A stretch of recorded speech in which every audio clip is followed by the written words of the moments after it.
In this video, we're going to talk about what you should do if you're experiencing tennis elbow.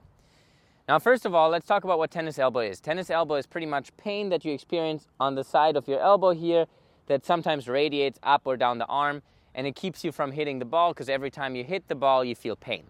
Now, tennis elbow can get really bad, and a lot of players take extended breaks from tennis because of tennis elbow.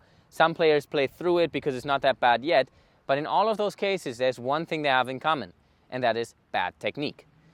Right? You don't hear about professional tennis players nowadays having tennis elbow, actually ever. And there's a specific reason for that. Tennis elbow happens because it's basically tendinitis. That means your tendons are inflamed. The reason why that happens is because you're putting too much strain on this little part of your body.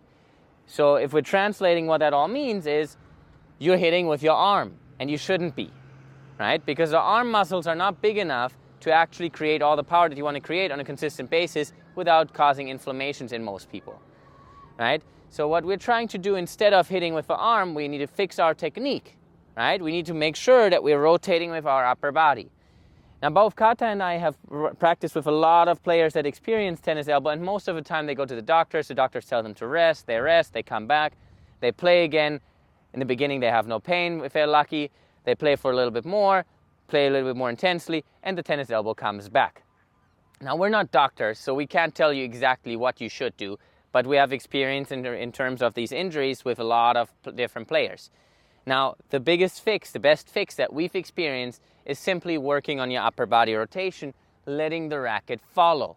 If a racket follows, if an arm follows the upper body rotation, now you're not putting all that strain on your arm because your arm is not actively pushing. Your arm is getting dragged, it's getting pulled. So that means the muscles stretch, and then that stretch releases, rather than you actually actively pushing all your muscles forward, working with your shoulder and arms, right? So instead, we're trying to make sure that we're working with our core, right? With our back, pulling the upper body, rotating the upper body, and then letting the racket follow. Now, every single one of our players that worked on this, and specifically worked on the shoulder rotation, did not experience tennis elbow anymore after that. Now, keep in mind, we did not work on strengthening the arm muscles for this. Right? That's another thing that a lot of doctors have told students, and for sure this would work, because if arm muscles are stronger, they can carry a heavier load without, causing inflammations. But it's not that easy for a regular person to work out and strengthen the arm muscles to the point where, now it makes a big difference on the tennis court, right? But if instead we're working on fixing the technique, usually the strain on the arm becomes a lot lower, so now the arm doesn't have to work so hard. So we don't create all this tension in the arm that, makes it hard for the arm to keep working without being overused.